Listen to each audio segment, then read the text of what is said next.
I el moment més polèmic el va viure el president del 13è Congrés del Partit Popular, Joan Flaquer, que va ser increpat i xiulat pel públic assistent. L'exconseller de Turisme de Mates va començar la seva intervenció en català i va canviar al castellà després de la protesta.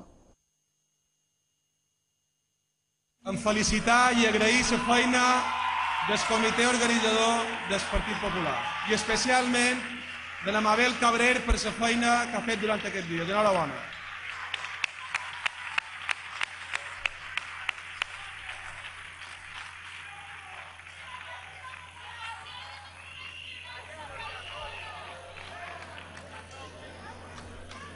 Querido presidente del partido,